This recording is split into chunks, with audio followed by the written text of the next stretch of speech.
Tahu nggak sih kapan hak asasi manusia itu diperingati? Hak asasi manusia diperingati setiap pada tanggal 10 Desember. Nih bagi yang masih belum tahu, 10 Desember.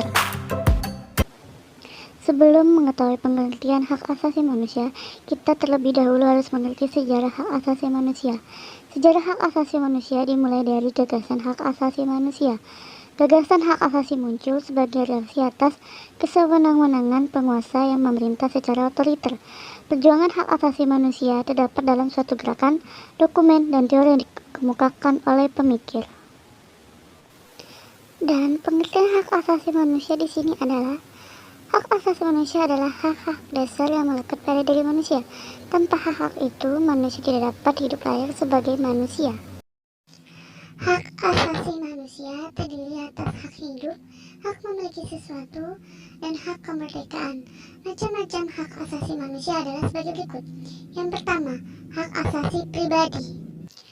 Contoh dari hak asasi pribadi adalah hak kemerdekaan memeluk agama, hak beribadah, hak menyatakan pendapat, dan kebebasan berorganisasi. Jadi di sini kita tidak boleh memaksakan seseorang untuk mengikuti apa yang sesuai kita inginkan. Dan juga kita termasuk salah satu orang yang tidak menghargai seseorang atau orang lain karena kita sudah melanggar hak asasi mereka, yaitu hak asasi pribadi.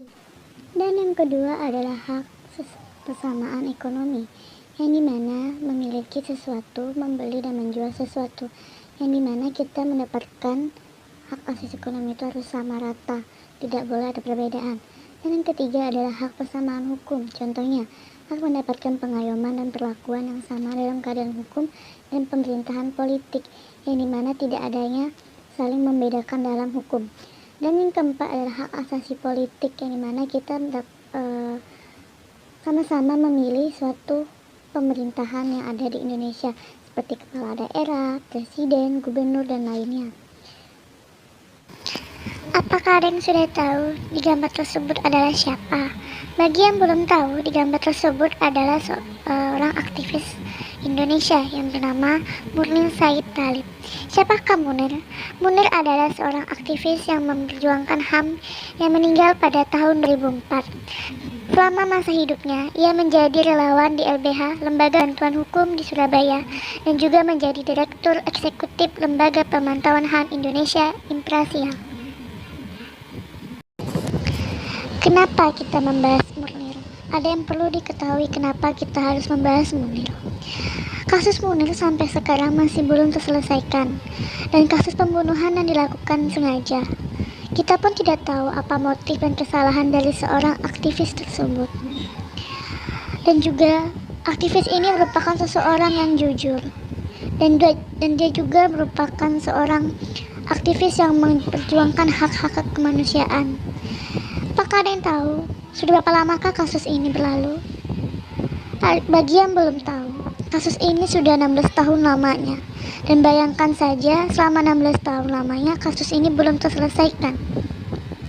Hak-hak yang dimiliki Munir untuk bangsa dan negara dirampas secara sengaja. Dan apakah selama 16 tahun ini kita tidak ikut prihatin terhadap kasus Munir?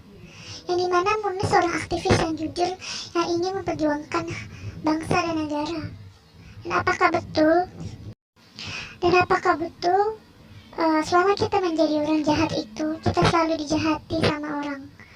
Karena demi mementingkan kemenangannya sendiri, mereka tega melakukan tindakan yang sangat jahat sampai membunuh seseorang demi kepentingan sendiri.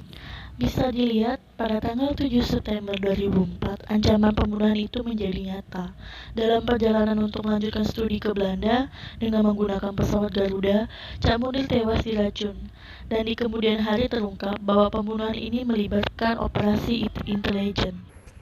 Munir tewas setelah ia meminum minuman yang sudah diisi dengan racun arsenik, yang dimana Munir tidak mengetahui bahwa minuman tersebut telah diracuni, yang menyebabkan ia sakit perut yang berlebihan, sehingga ia lemas dan akhirnya tewas. Kasus pembunuhan ini secara perlahan atau tanpa adanya campur tangan gimana pun.